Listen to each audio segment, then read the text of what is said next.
Bazalwane, niyazi ukuthi uma usindiswa okuningi uzofundiswa umoya oyingcwele. Okuningi ebudeni bendlela yokusindiswa, ebudeni bendlela yokukholwa, umoya oyingcwele ozokufundisa nekumele akufundise into ezimele siphume ensindisweni yakho, uphile kahle wena insindiso yakho. Ubuwazi ukuthi as much we can spend hours teaching about i-dress code yomzalwane, we should not be doing that.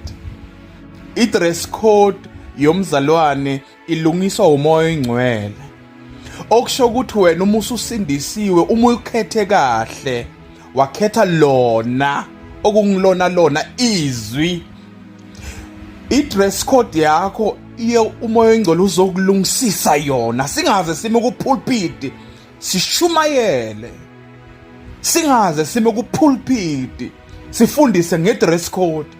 Okusho ukuthi wena nasosindise umoya oyingcwele nguwo ukulungisisa i-dress code yakho. Uma ungisisa ngeke sifundise usisi ukuthi bagqoka kanjani emabandleni. Usisi akafundiswa umfundisi ukugqoka, umoya oyingcwele ufundisa usisi ukugqoka.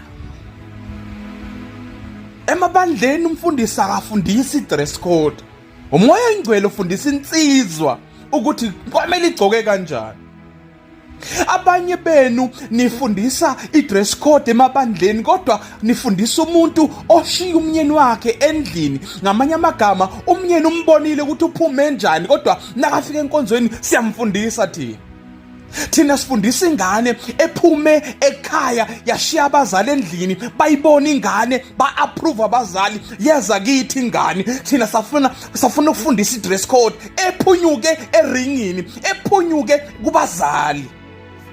Okusho ukuthi ngamanye amagama bazalwane, uma ulibambe kahle wathola lona ivangeli olitholile, umoya oyingcwele uba activated ekugqokiseni, ekufundiseni ukugqoka i-dress code bazalwane.